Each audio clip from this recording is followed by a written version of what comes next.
بسم الله الرحمن الرحيم. وصفتنا اليوم غير شكل، احضروا الفيديو لحتى تعرفوا وصفتنا الجبارة. عندي دجاجة مغسولة ونشفتها من المي، وبعدين رح أعمل الحشوة: بصل مفروم ناعم وفلفل أسود وملح وزيت زيتون ومعلقة صغيرة هيل. وهيك أصبحت حشوتنا جاهزة. أما صوص التحمير رح أستخدم صويا صوص مبهر وحار، ملعقة صغيرة بصل باودر، عندنا هيل، بهارات مشكلة، زيت زيتون، وعندنا دبس الفليفلة، فيكم تستخدموا معجون الطماطم، وآخر شي راح أنزل بملعقة صغيرة من ملح الليمون. وهيك أصبح صوص التحمير عندي جاهز. أما الدجاجة راح أحشيها بالبصل المبهر، ولا ننسى نحشي تحت الجلد عشان تتنكه. لما خلصت الحشو أغلقت إجريها على شكل حرف الإكس.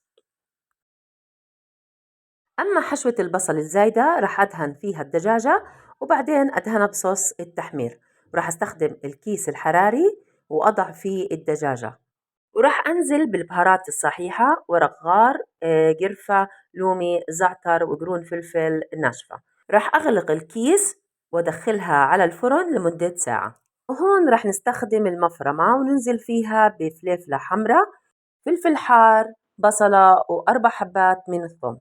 نفرمهم فرم ناعم، ونروح بقدر على النار ونضع فيه قليل من زيت الزيتون، وراح ننزل بالبصلة وأخليها لما تتذبل. راح أضيف الملح والكمون والفلفل الأسود والكزبرة وملعقة كبيرة من دبس الفليفلة، أو فيكم تحطوا معجون الطماطم.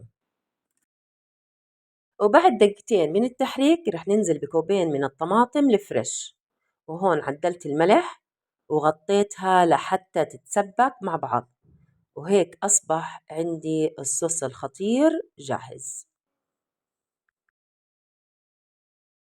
وراح نستخدم خبز الشراق قطعته على شكل مثلثات كبيرة، وراح ننزل بمغرفة من الصوص في مقلاة ساخنة، وراح ننزل بخبز الشراق حتى يتشرب الخبز الصوص.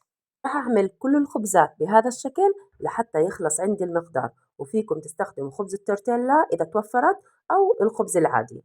راح أفتح الخبزة نصفين وأنزلها بالصوص، وهيك لحتى يخلص عندي المقدار.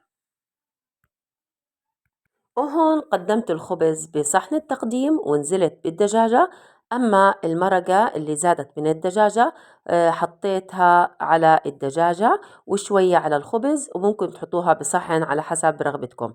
بصراحة كانت الأكلة خطيرة وطيبة كثير كثير، والكل حبها.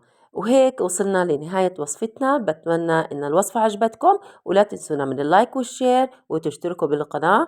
ومع السلامة بفيديو جديد.